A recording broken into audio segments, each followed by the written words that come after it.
Sup, y'all? Bring you guys my post-fight thoughts of the fight between Virgil Ortiz Jr. and Maurice Mighty Mo Hooker. Fight recently took place over in Texas. Fight ended with Virgil Ortiz winning by TKO in the seventh round, improving to 17-0. 17 wins coming by way of knockout or TKO. The knockout TKO streak continues for Virgil Ortiz, and he also gets to keep his O. As for Maurice Hooker, he suffers his second loss in his pro career, two times being stopped. Now, yes, he suffered an injury in this fight, or he claims to have suffered an injury, a hand injury, but he was on his way to getting stopped, in my opinion. After all, he did get hurt in the sixth round. Towards the end of that sixth round, he got hurt and dropped. And props to him for coming out swinging in that seventh round. But Virgil was swinging as well, and in my opinion, it was just a matter of time that he will stop Hooker in that second half of that fight. You can watch the highlights here on YouTube. Just go to the official YouTube channel of the Zone Boxing, and you can watch the highlights right here. Yeah, they just posted up actually just minutes ago at the time making this video. So yeah, the way the fight played out, it was pretty much Virgil Ortiz just breaking down Hooker, with Hooker trying to box. And I gotta say, man, he did a pretty good job boxing. I thought Hooker did a good job using his height and reach, boxing from the outside, picking his shots. He did land some good shots on Ortiz. He won maybe, you can argue that he won one or two rounds during the fight.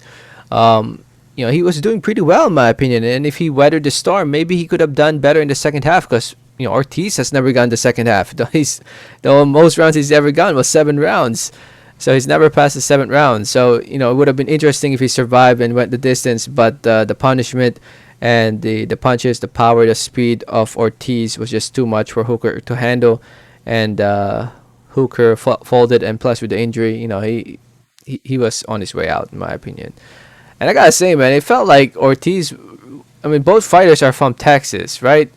Virgil Ortiz is from Grand Prairie, Texas. How far is that from Dallas, Texas? It's just, oh my goodness, it's just freaking right there. They fought here in Fort Worth. Grand Prairie is right here in between Arlington and Dallas. Maurice Hooker is from freaking Dallas, Texas. And it felt like there was nobody there supporting Hooker. Come on. Are you telling me that Maurice Hooker doesn't have any fans? Like, come on, man. Insane. I'm sure he has a decent following on social media. Let's see real quick, because it really felt like there was like nobody there supporting Maurice Hooker except for Team Crawford. Wait, hold up a sec. Where is his freaking? All right, Maurice Hooker on Twitter. I thought that was his Twitter account for a sec. Here we go. Mighty Mo Hooker. 6,000. Oh my. I honestly thought he had more followers than that.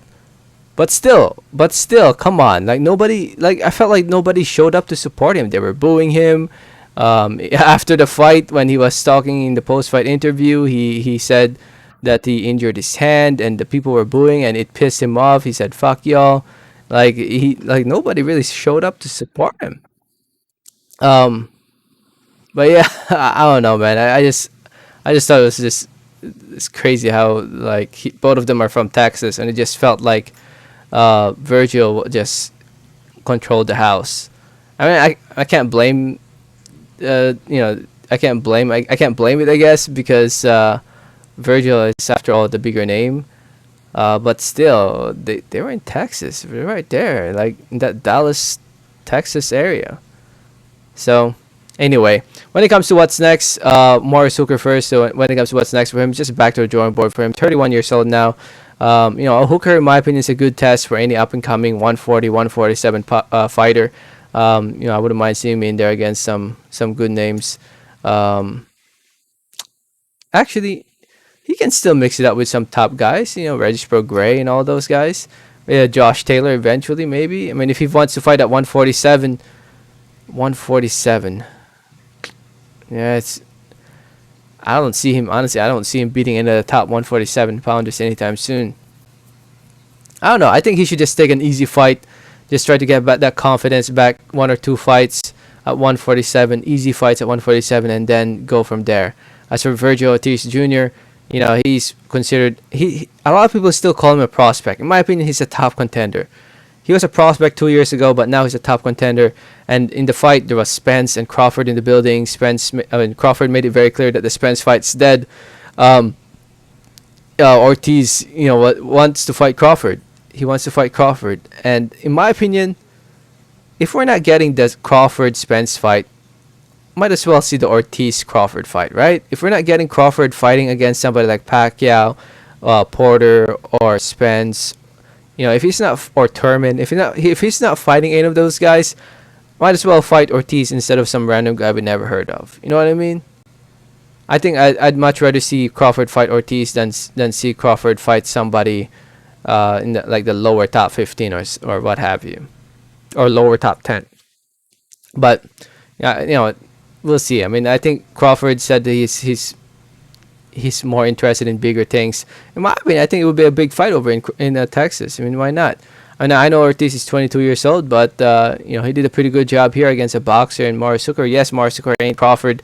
Yeah, well, he's not even close to Crawford, but still, I mean, Crawford needs a fight. Might as well fight Ortiz, right? Anyway, I just hope whoever Virgil Ortiz fights next, I just hope it's a good name. That's all I'm hoping for. So, let me know what you guys think. Let me know your thoughts. Thanks for listening. Thanks for watching. And like always, have a great day. All right, thanks.